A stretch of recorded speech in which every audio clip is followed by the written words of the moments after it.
Voilà, voilà. Hello Franck Dubosc, bienvenue.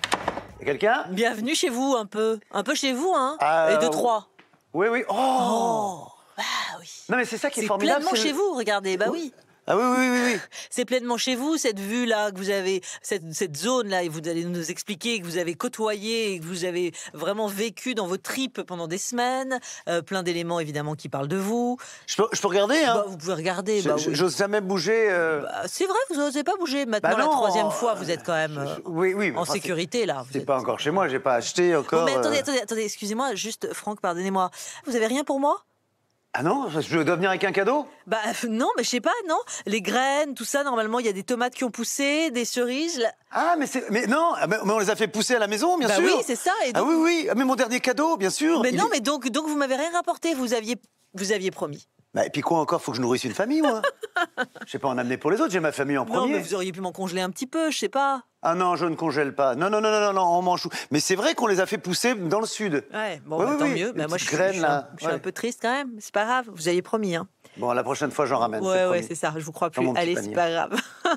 Bon, racontons le Jura, racontons cette terre un peu rude que vous avez choisie, notamment pour décor, pour votre film. Ouais. C'est la reine, hein, véritablement. Cette ambiance-là, vous avez adhéré quand on voit ça par la baie vitrée. C'est beau, hein. Bah oui, c'est super beau. C'est vraiment le Jura, là? Oui, c'est vraiment le Jura. C'est vraiment une route du Jura que vous auriez pu emprunter. Ça aussi, ça on en parlera, ça. Hein. On va en parler. Elle est belle, hein, ah bah oui, évidemment. Ouais. Alors, installez-vous au comptoir, peut-être. Je peux me mettre là? Ouais. Oui, si ça vous tente. Et ah oui, mais je trouve ça super beau. Pourquoi vous êtes allé installer votre film Un ours dans le Jura là-bas? Comment vous avez choisi? À cause du titre? Bah oui, évidemment, vous aviez le titre avant le décor. Vous. Non. Non, parce que je voulais, en fait, je voulais une région un peu sévère, un peu rude, comme ça, parce que j'avais tourné en hiver, à la période de Noël, et je voulais une région rude, sévère, où les gens se connaissent tous sans habiter très près l'un de l'autre. Vous savez, l'opposé de nos vies en immeuble où finalement on finit par pas connaître le voisin qui est juste collé à nous. Et alors que là, ils sont à 1 kilomètre les uns des autres et ils se connaissent tous. Et j'avais envie d'une région comme ça, et puis un peu montagneuse, neigeuse. Et puis j'ai trouvé que le Jura correspondait vraiment bien à ce que j'avais dans l'écriture. Oui, cette ambiance que vous avez voulu raconter. Cette ambiance, ouais. Alors, le film sera en salle dès le 1er janvier. C'est très singulier, hein, cette proposition que vous nous faites. On part sur quelque chose et puis on découvre autre chose. C'est très intéressant. C'est quoi? C'est une comédie noire? Ouais, c'est une comédie noire. C'est comme ça qu'on peut le résumer? C'est comme ça. Je sais pas s'il faut le classer. Oui. Parce que c'est très singulier. Ouais, c'est très singulier. Mettre comédie noire, tout à coup, ça fait un peu sarcastique, un peu. Non, c'est assez. C'est un film. Moi, quand je l'ai écrit avec Sarah Kaminski, ma co-auteure, on s'est dit, on va écrire une histoire, on va se laisser aller, on va faire du cinéma, un truc avec des flics, des morts, et tout ça. Ça va être drôle, mais on n'essaie pas d'être drôle à tout prix. On n'a pas essayé non plus de faire... Parce que je serais bien incapable de me dire, tiens, ça c'est comédie noire. Ça, je ne sais pas ce que c'est la comédie noire. Je pense que la comédie noire, c'est quand on ose aller faire rire avec des trucs... Le premier rire en salle, quand même, il vient d'un mec qui est empalé sur un tronc d'arbre. Ce qui n'est pas drôle quand on l'écrit, mais j'aurais jamais cru qu'à chaque fois, on l'a présenté le film dans plein d'endroits, dans plein de pays différents, chaque fois les gens, le premier rire, il est là, c'est le mec, il est empalé, enfin on l'entend, il est empalé, mais on l'a fait au plus sérieux possible, il n'y a pas de... Bon, est-ce que ça c'est noir? Est-ce que c'est ce genre de moment de rire qui nous libère? En fait, il y a toujours une ambiguïté. C'est ça qui est très intéressant dans ce film. Et c'est moi ce qui m'a vraiment beaucoup déconcertée. Et c'est pour ça que j'étais curieuse chaque minute de découvrir la suite. Une suite et même un ensemble qui est porté de manière excellente par une Laure Calamy, Benoît Poelvoort, Joséphine Demeaux, Kim Higelin et Emmanuel DeVos. Un très très joli casting. Je vous propose qu'on en regarde évidemment la bande-annonce et qu'on s'en dise tous les contours juste après. Allez. Michel, viens voir. Qu'est-ce qu'on fait? C'est beaucoup. C'est combien? Beaucoup. Cathy Michel, la nuit du 21. Est-ce que vous avez entendu ou vu des choses qui vous paraissaient anormales? Anormal, c'est-à-dire? 2 hommes, une femme, du miel. Oh là là là là là là. Quand on dit l'argent ne fait pas le bonheur, on parle de quelle somme exactement? 2 millions. C'est une somme. On va le cacher. On n'y touche pas. Et les corps, qu'est-ce qu'on en fait? On réfléchit, je te dis. C'est l'histoire de la petite fourmi qui voulait manger la baleine. Je crois que l'histoire est dans le titre. Il va finir par y avoir plus de morts que d'habitants.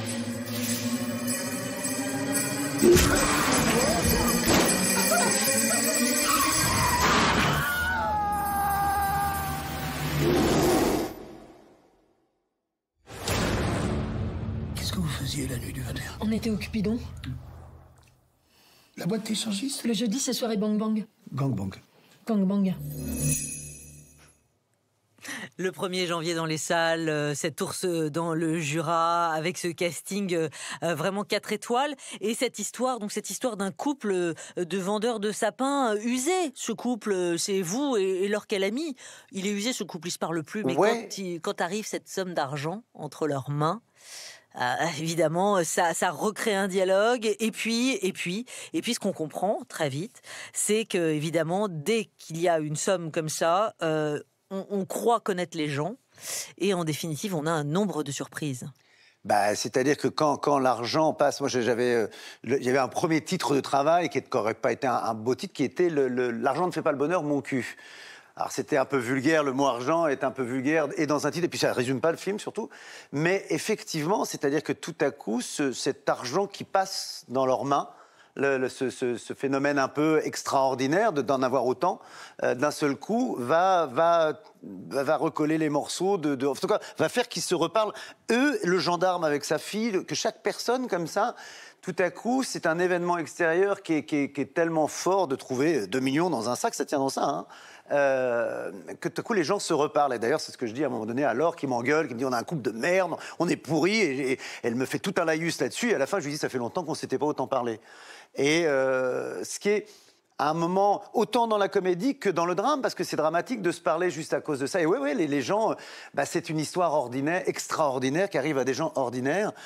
Ordinaires, pas dans le sens péjoratif, dans le sens de tous les jours. Et forcément, quand un événement comme ça arrive dans notre vie, je pense que ça délie les langues, ça délie de tout. Enfin, voilà, on redevient ce qu'on est à l'état pur. Et votre épouse, donc joue Laure Calamy, est quand même la première à tomber dans le panneau, si j'ose dire, ou en tout cas à avoir cette tentation.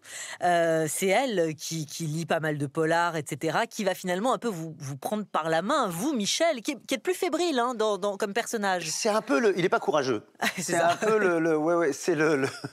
je me le suis bien distribué. Il n'est pas très courageux, lui, il subit, il n'ose pas, mais il suit quand même sa femme, qui a l'air de tout connaître sans rien connaître. Enfin, c'est des branquignoles l'un comme l'autre, mais oui, il est pas courageux. Il serait un petit peu le spectateur que je suis. C'est-à-dire que moi, j'avais envie d'un truc où justement, on n'est pas... On ressemble aux personnages, sont des gens de tous les jours, mais ce qu'ils font ne ressemble à rien de ce que nous, on pourrait faire. Et c'est ce que j'aime au cinéma, c'est quand on part de gens comme ça, dans lesquels on se reconnaît, oui, mais avec des situations qu'on ne reconnaît pas, où on est juste spectateur, on se dit qu'est-ce qu'ils vont faire eux, et on n'est pas assez courageux pour faire comme eux. Je ne sais pas si je m'exprime bien, mais c'est ça. Voilà, oui. Vous parlez de gens ordinaires, mais effectivement, sans être péjoratif. Et on parle même de gens, j'allais dire, les plus honnêtes possibles, oui. A priori, dont on n'imagine pas une seule seconde qui pourrait avoir cette tentation ou basculer. Mais tous, même le gendarme. Même le gendarme, et même un homme de foi. Un homme de foi, oui, un homme de foi qui trouve que c'est une énorme somme, qui voudrait mieux rester à l'église. Mais mais même, il y a cette phrase que dit Benoît Poelvoorde à un moment donné, où il dit, on dit que l'argent ne fait pas le bonheur. Quand on dit que l'argent ne fait pas le bonheur, on parle de quelle somme exactement? Et je trouve que cette phrase, elle résume pas le film, mais elle veut dire beaucoup de choses. Effectivement, si on parle de quelle somme, là, 2 millions, ça fait beaucoup, beaucoup d'argent. Et ça, je trouvais que voilà, je voulais la somme à partir de laquelle on peut... Ça peut être en dessous. Hein, ouais, on peut faire basculer quand même une vie, ou en tout cas prendre des millions, décisions. ouais. Exactement. Alors, il faut que ça tienne dans un sac. Voilà, aussi.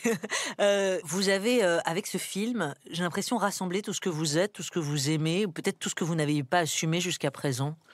Oui, c'est-à-dire que je suis allé... on m'a posé la question de quel était de mes 3 films, celui qui me ressemblait le plus. Il y a eu Rumba la vie en 2021, Tout le monde debout 2018. Ouais, moi, je pense que c'est Tout le monde debout qui me ressemble le plus. Et justement, parce que je suis encore j'adore ce film, mais je suis encore dans une évidence, on va dire, de réalisation.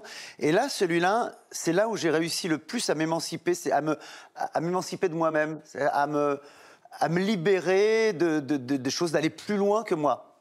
Donc, il ne me ressemble pas, finalement. Il me ressemble dans ce que j'aime en tant que spectateur. Mais tout à coup, là, voilà, là, ça y est. Et je pense que je peux encore aller plus loin. Mais plus loin dans tout, hein. Je veux dire, il y a des cascades. Il y a des cascades, il y a des morts, il y a du sang, mais je peux aller plus loin aussi dans la musique, dans l'humour aussi, dans tout ça.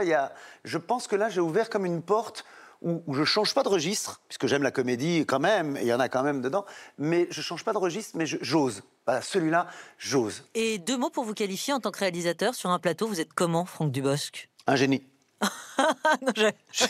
Non, je m'attendais à tout. Je suis désolé, il n'y a qu'un mot. Ouais. Je n'ai qu'un mot. Vous en vouliez 2. Non, mais qu'est-ce qu'ils vous disent, vos camarades, Laure Calamy, Benoît Poulvord, les techniciens? Qu'est-ce qu'on vous dit? Benoît, quand il a vu le film la première fois, il m'a fait « Ah, mon Francky, je comprends pourquoi tu m'as autant fait chier. » Et j'ai dû être chiant, j'ai dû être très chiant, très pointilleux. Il m'en a remercié après. De sa part, c'était un beau compliment, parce que c'est un bon élève, Benoît.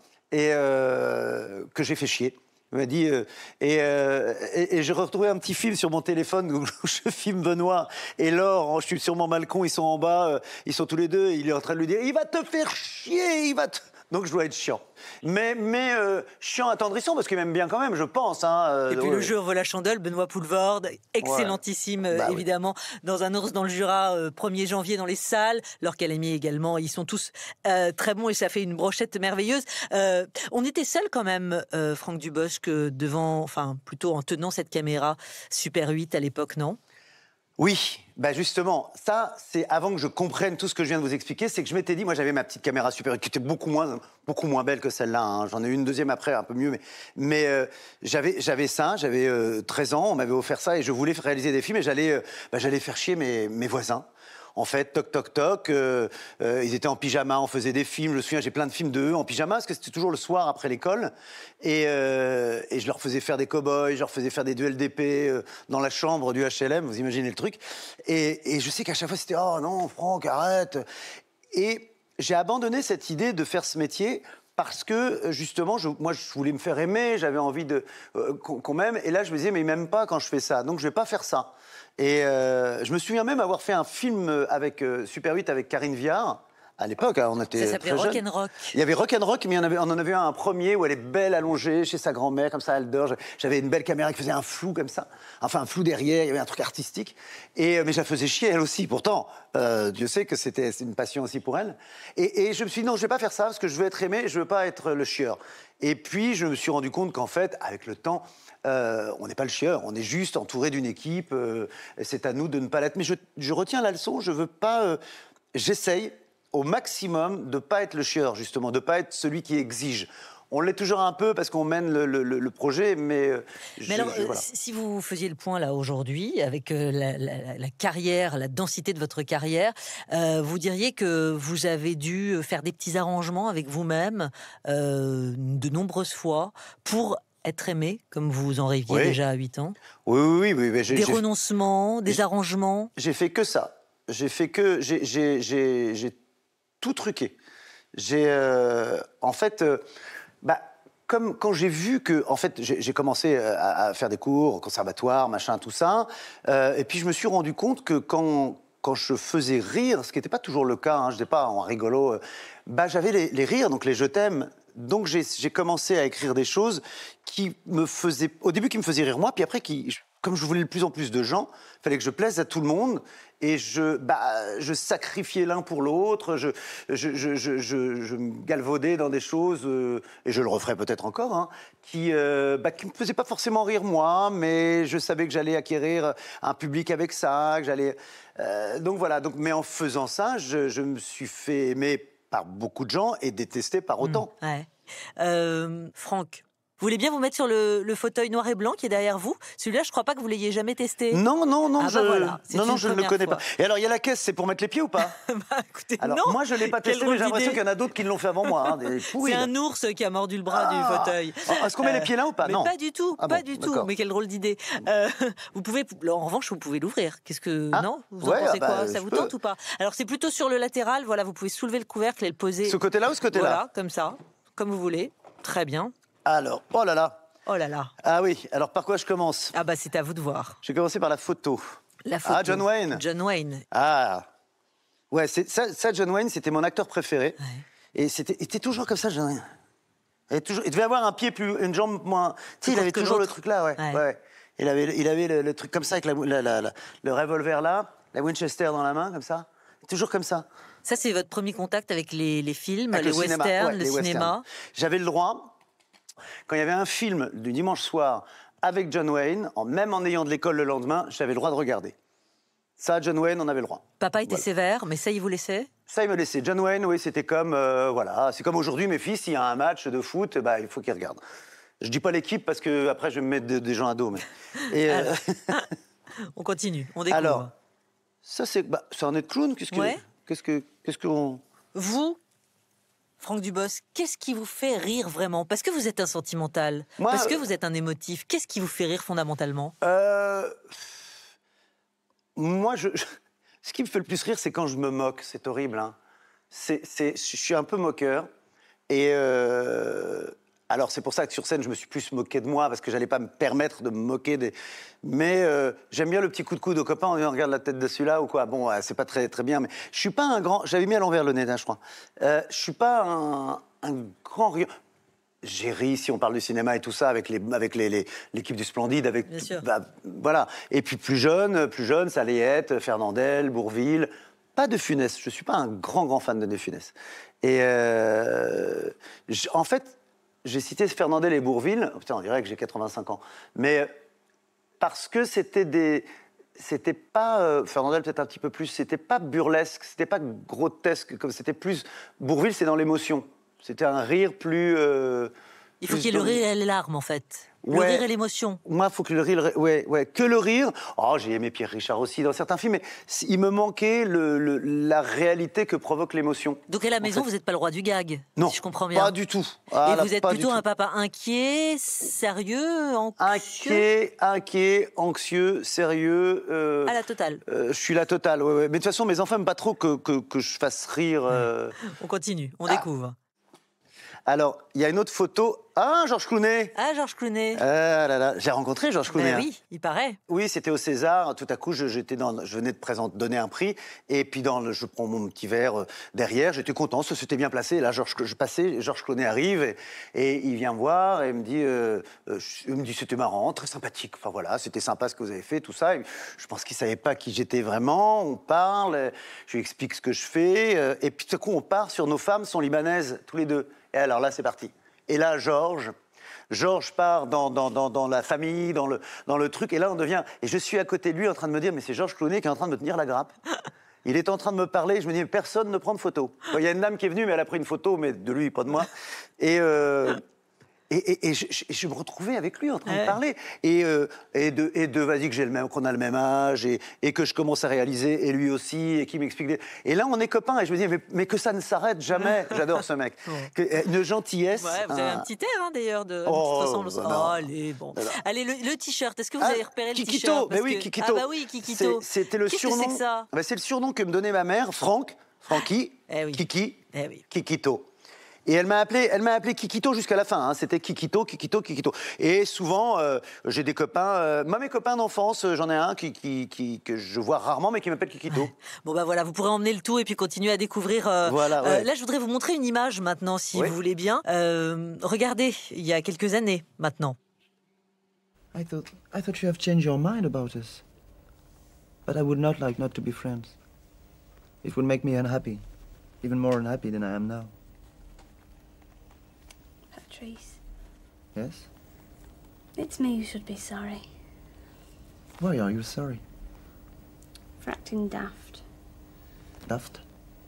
Stupid. You see, it just seemed like you were going back on everything you'd said, that it had all been lies you'd been telling me. I told you the truth. The truth. Honest? Truth and honest. These are the same words, aren't they? C'est ça, ouais, je me rappelle. Pas mal. Ouais. Eh oui. Oui, je me rappelle parce qu'il fallait surtout que je garde bien l'accent français, que j'avais de toute façon, hein, mais que je garde bien l'accent français, les fautes de français, là je pense qu'il n'y en a pas d'anglais. Et c'est Coronation Street. Exactement, Ouais. 1987 sur le petit écran et c'est un succès. C'est stratosphérique, hein, c'est tous les soirs 22 millions de téléspectateurs. C'est renversant. Mais il existe toujours, hein. Ouais, en Angleterre, hein, outre-Manche. Le plus vu et le plus vu et le plus vieux dans le monde. Ouais, c'est vraiment le rendez-vous, effectivement. 300 millions de téléspectateurs dans le monde, c'était un truc de fou. Mais alors, ce qui est un truc de fou, c'est que, bon, alors il y a votre prestation, bien sûr, mais il y a la puissance de la série, surtout. Et puis, à ce moment-là, vous vivez dans une chambre de bonne quand vous faites des allers-retours à Paris, et vous économisez. Ouais.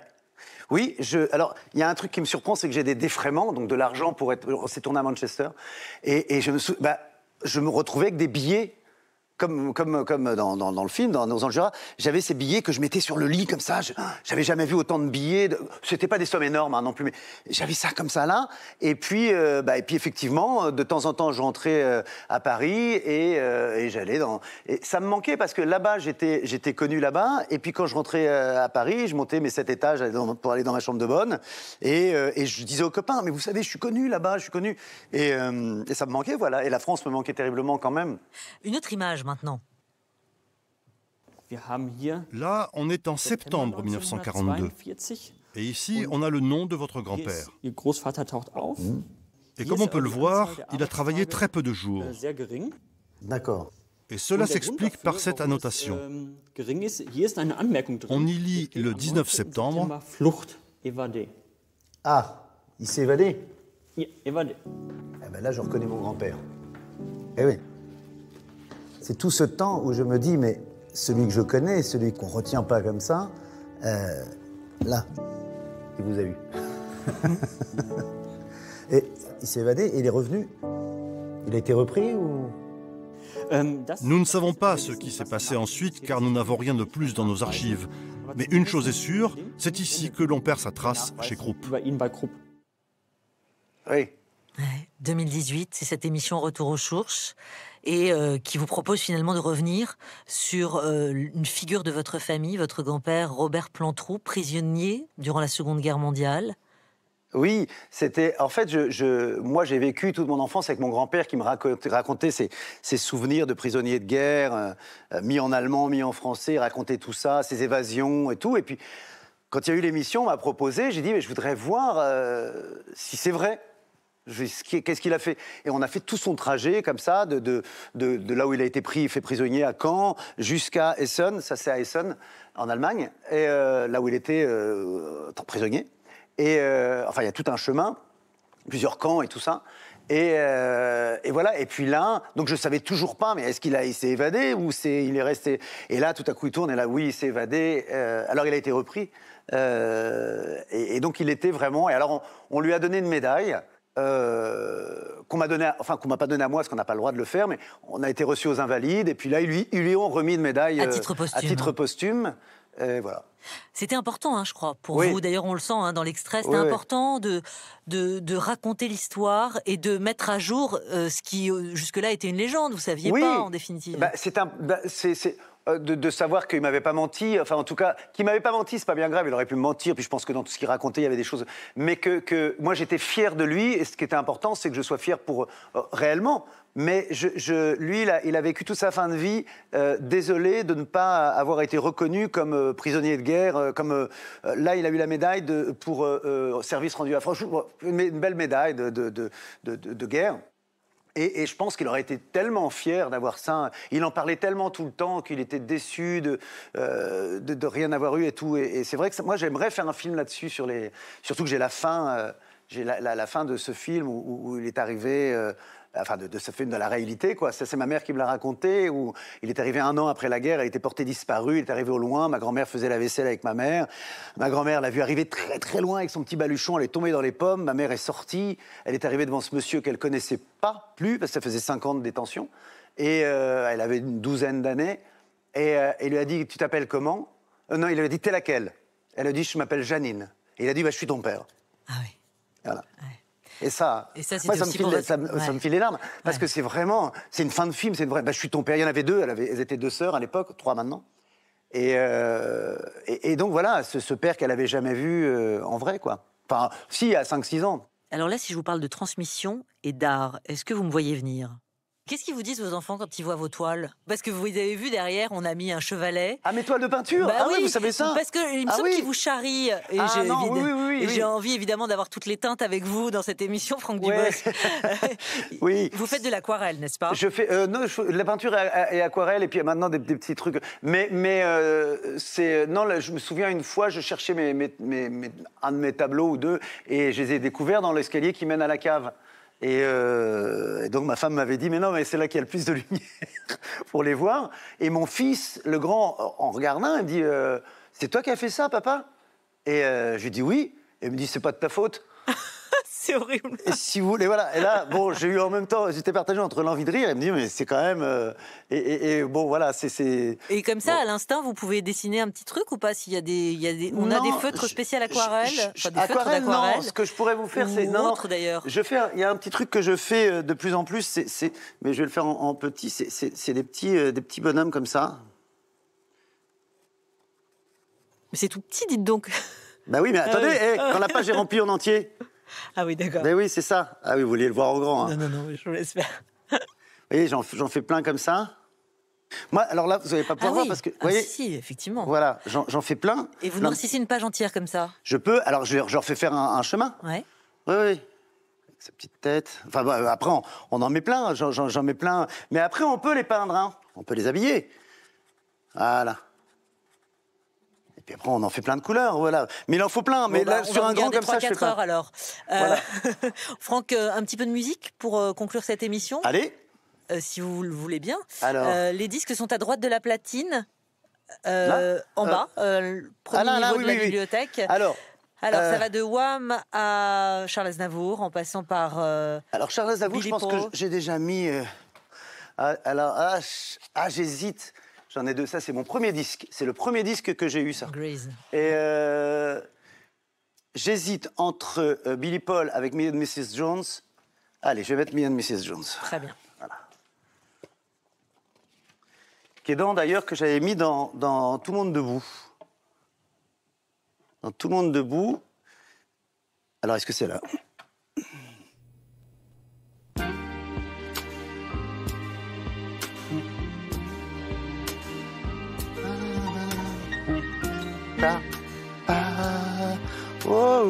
C'est beau ça. Ouais. Dans Tout le monde debout, j'ai ça. Ouais. Et elle m'avait proposé d'autres versions, moins chères, que ça se paye. Oui. Et non, c'était celle de Billy Paul et rien d'autre. C'est vraiment là. Ça c'est beau, ouais. J'adore ça.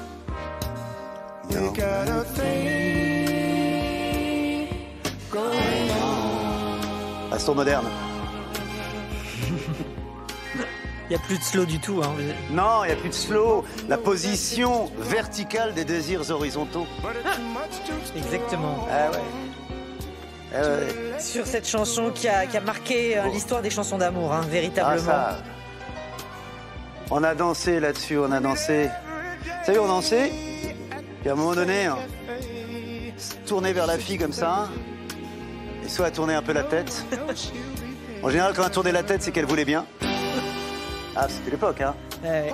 Et puis on essayait un peu, après on resserrait un peu plus fort, puis on voyait si elle se tenait comme ça, c'était loupé. Allez, ça, c'était fini. Puis là, machin. Là, les joues qui se serraient un petit peu. Si j'avais 3 ans de moins.